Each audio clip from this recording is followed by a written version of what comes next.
দেখুন, তার মন্তব্যের যেটি শিরোনাম হয়েছে সেটি হচ্ছে যে রাজনীতিবিদদের সার্বভৌমত্ব খর্ব হয়েছে বা ক্ষুণ্ণ হয়েছে, সেটি শিরোনাম হয়েছে। সেখান থেকে যদি আমরা কথা বলা শুরু করি, পরবর্তীতে আপনার অর্থনীতির ওই প্রসঙ্গগুলো অবশ্যই আসবে।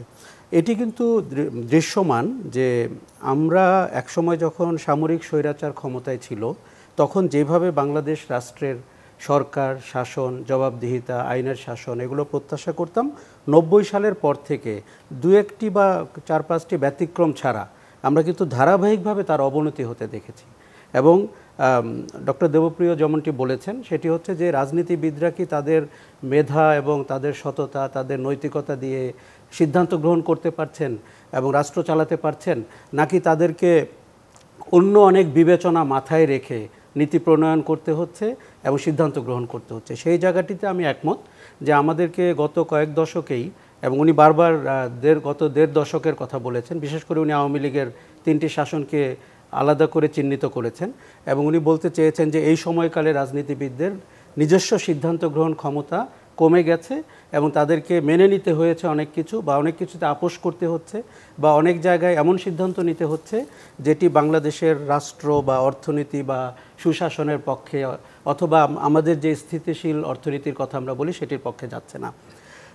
আপনি একটু কিছুক্ষণের জন্য আওয়ামী লীগ, বিএনপি বা আমরা কথা বলার সময় শাসক দলের কতটুকু ক্ষতি হলো, বিরোধী দল কতটুকু পয়েন্ট অর্জন করলো, এভাবে না দেখে আমরা যদি একটু বাংলাদেশের অবস্থাটা দেখি, দেখুন আমাদের দেশেই শুধু না, যেই দেশগুলোতে বর্তমানে শুধু ধারাবাহিকভাবে একটি সরকার রয়েছে এরকম একটি বৈশিষ্ট্য তো মিলেই যায়, সেই বৈশিষ্ট্যের বাইরে গেলেও আপনি দেখতে পাবেন যে এখনকার রাষ্ট্র পরিচালনার একটি পূর্ব শর্ত হয়ে যাচ্ছে যে আপনি ব্যবসায়ীদের সাথে ঐক্য তৈরি করতে পারছেন কিনা, যেটা ভারতে আমাদের চেয়ে অনেক বেশি। বিকজ আমাদের গণমাধ্যমে এই টার্মগুলো বা এই শব্দগুলো ব্যবহার করার যাদের মেধা রয়েছে তারা হয়তো অনেক সময় নিজ বিবেচনা থেকেই করেন না যে কর্পোরেট ইন্ডিয়া ভারতের রাজনীতিকে কতটা প্রভাবিত করে।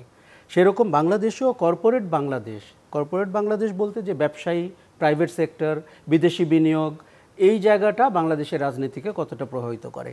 এখন শাসন পরিচালনার একটি তর্ক কিন্তু হতেই পারে যে আমি কি ক্লাসিক্যাল ওইভাবে শাসন পরিচালনা করতে পারবো, নাকি আজকের বিশ্ব বিবেচনায়, আজকের সমাজ বিবেচনায় আমি শাসনের কিছুটা হলেও কর্পোরেট শাসনের দিকে যাব, প্রাইভেট সেক্টরের দিকে যাব, বিদেশি বিনিয়োগকে আকৃষ্ট করার দিকে যাব।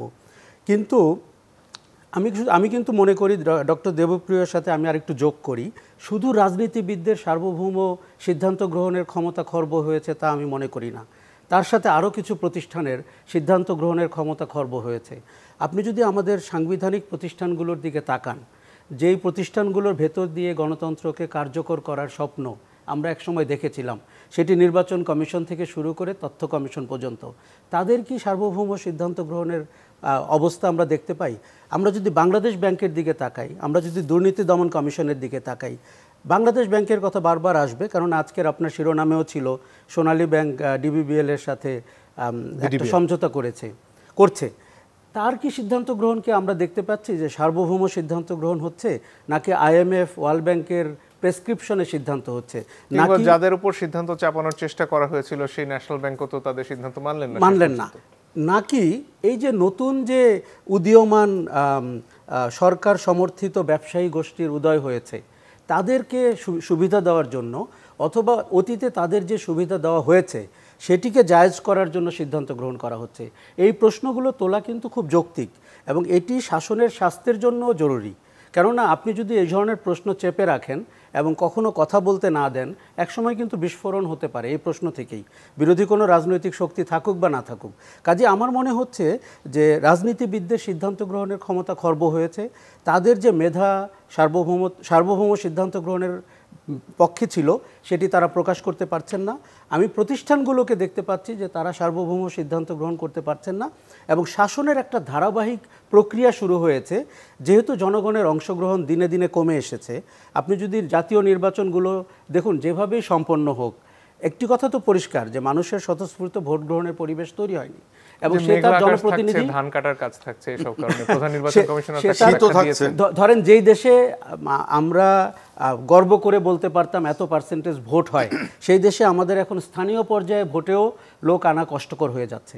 কারণ হচ্ছে ভোটের প্রতি মানুষের আগ্রহ চলে যাচ্ছে। ভোট তখনই আপনি আবার ফিরিয়ে আনতে পারবেন যখন মানুষের ভোটে কে নির্বাচিত হবে দিন শেষে সেটি নির্ধারিত হবে। এখন সেটির যদি বিভিন্ন ধরনের সৃজনশীল সমীকরণ আপনি তৈরি করেন, অথবা ক্ষমতার প্রভাব দিয়ে তৈরি করেন, অথবা বিরোধী দল বিভ্রান্ত হয়ে দেউলিয়া হয়ে একদিকে হাঁটা শুরু করে বলে আপনি একটা মাঠ ফাঁকা পেয়ে যান, সেই পরিস্থিতি যাই হোক, কিন্তু এখানে শাসন ব্যবস্থাকে আমার ধারণা আরও একবার বড় আকারে প্রশ্নের মুখে ফেলতে হবে।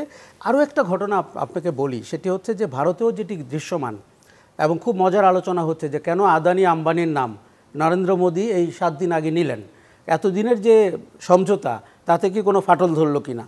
একই চিত্র কিন্তু আমাদের এখানেও রয়েছে।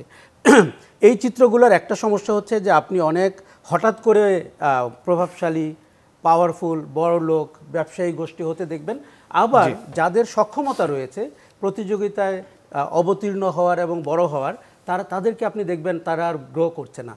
এই শাসনের আরও একটা দুর্বলতা আপনাকে বলি, পেশাজীবীরা, আপনার কাছে একটু পরের অংশে শুধু এক লাইন বলে দেই যে শুধু ব্যবসায়ী গোষ্ঠী না, পেশাজীবী, এইখানে পেশাজীবী যদি আপনি দলীয় সমর্থক না হন, তাহলে আপনার নিজস্ব মেধা এবং শিক্ষায় এবং পেশাগত দক্ষতায় আপনি এই ধরনের সমাজে আর খুব বেশি বড় হতে পারবেন কিনা এই প্রশ্ন আমি রাখছি। ধন্যবাদ।